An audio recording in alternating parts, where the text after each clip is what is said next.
If you're listening to this and any part of my story hits home, please know you are not alone. If you're struggling, reach out. Seriously, talk to someone. A friend, a family member, a doctor, a helpline, anyone. There is support out there, and there truly is hope. Sharing what you're going through, even in a small way, can be the first step toward healing. And if you're in a good place right now, be that support for someone else. Listen without judgment. Be present. Be kind. Help break the silence that keeps so many people suffering in secret. My journey from breakdown to breakthrough has been long and at times unbearable. But more than anything, it's been about finding my way back to myself. And not just back, but forward into a new way of being. Healing my mind isn't a one-time fix. It's a lifelong practice, a practice of compassion, of resilience, and of holding on to hope even when it feels far away. Thank you for listening to my story. Please, take care of your mind.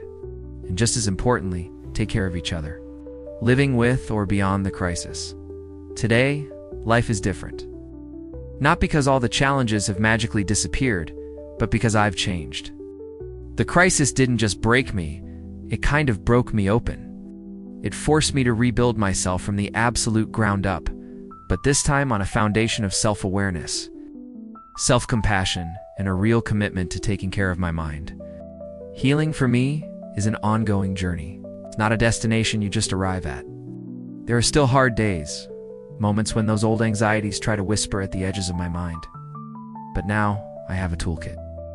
I know I've survived the storm before, and I can do it again.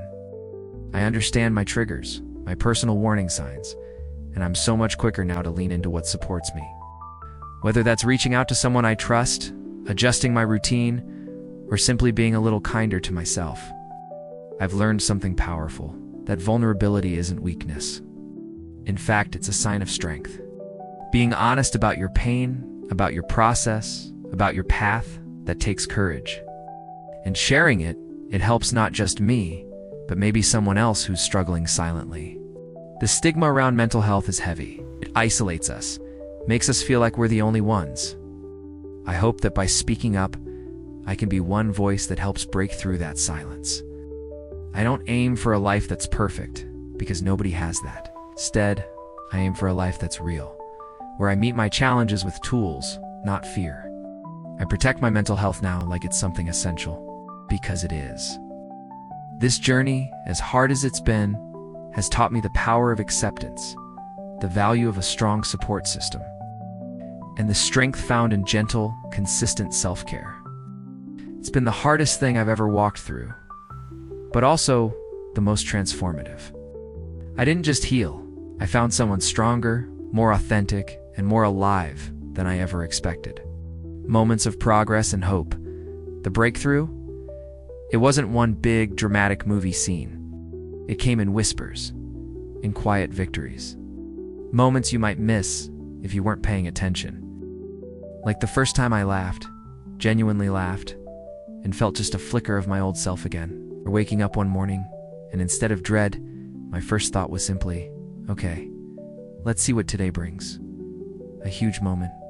Realizing I could have a bad day and not spiral, not fall all the way back down. I read about Sheena Maynard's story. She said recovery isn't linear. Setbacks happen. They don't have to erase progress. That clicked for me. I learned to use the tools I'd been building. Instead of hiding when things got hard, I reached out. I took action. In therapy, I had these moments where something just made sense.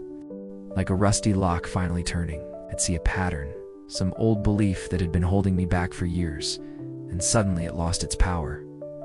One of the biggest breakthroughs, forgiving myself for not being perfect, for struggling, for all the time I thought I'd wasted.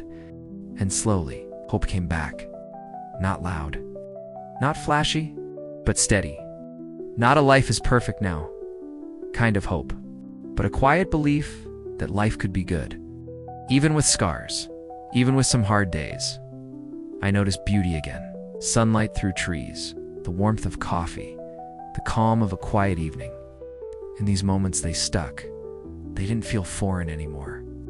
I read about the Neon study, how recovery stories helped others feel their life had meaning.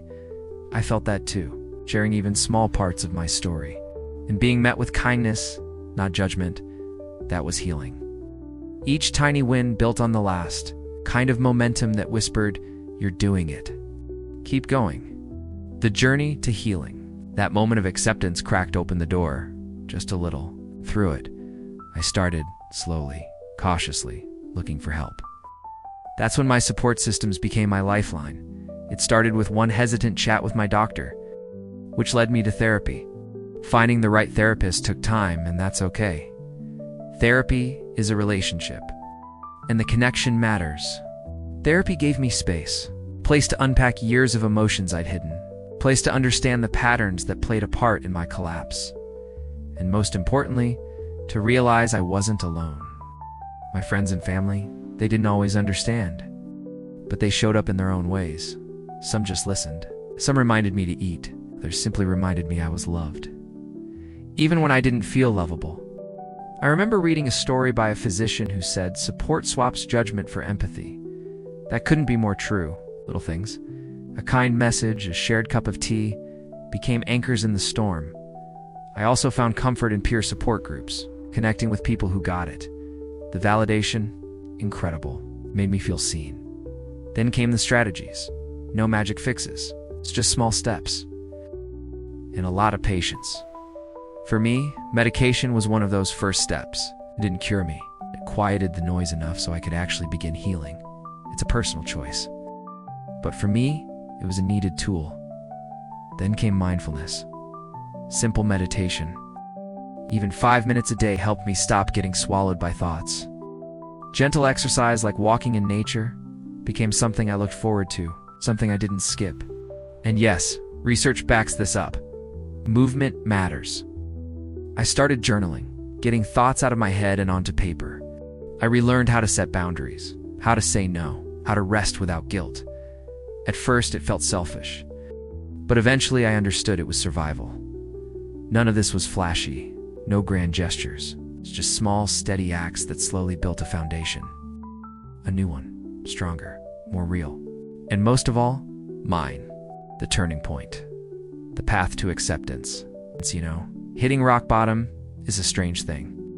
There's this awful sense of finality to it, but also a tiny sliver of something else, something quiet, something almost like possibility. When you've got nothing left to lose, when all the pretending is stripped away, there's a raw, brutal honesty that shows up. For me, that was the turning point. It wasn't a flash of light, no big epiphany. It was more like a slow, painful crawl out of the deepest, darkest hole.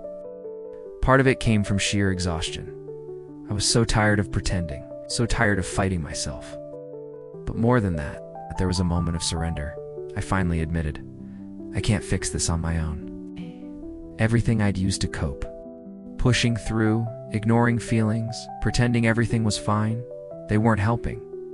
In fact, they were making it worse. That realization, terrifying, and weirdly, freeing.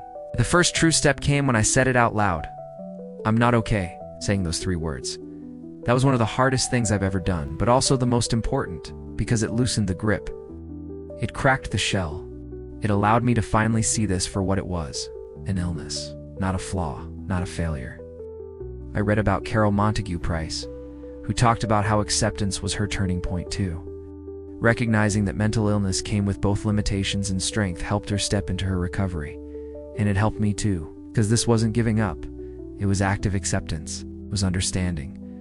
My brain, just like any other part of my body, could get sick and needed care.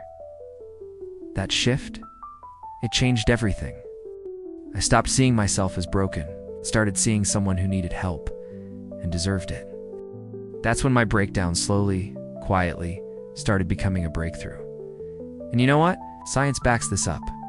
Acceptance is key. It's like handing yourself the keys to begin healing. Then came the day the dam broke. Not one big, dramatic explosion. It's more like a quick, terrifying unraveling. The I'm fine shattered. Being busy, it suddenly felt like climbing a mountain with no summit. That low hum of anxiety turned into a deafening roar. Relentless, inescapable. Simple things like making toast felt huge. Getting out of bed, an actual battle. Conversations became messy. Words jumbled in my head. Sometimes they just wouldn't come out at all. I remember the shame. Deep and raw, I felt broken, like a failure. Even around people, I felt alone, completely alone. How could I explain this gap that had opened up inside me? This strange alien place my mind had turned into. The world kept spinning. People laughed, went to work, lived their lives, and me, I felt trapped, like I was stuck in a cage no one could see. My own thoughts turned against me. They used to bring ideas, solutions. Now, they just replayed every mistake, every flaw. Over and over, it hit every part of my life. Work suffered then, just stopped. Relationships strained. I pulled away. I couldn't explain what was happening. Joy disappeared. Even things that once made me happy, nothing. It wasn't just sadness. It was the absence of everything. I looked in the mirror and didn't recognize the person staring back. Some days, the thought of going on felt unbearable. The world turned gray, muted. Hope felt like a cruel joke.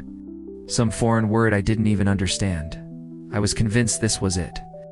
My new life. A life sentence inside the prison of my own mind.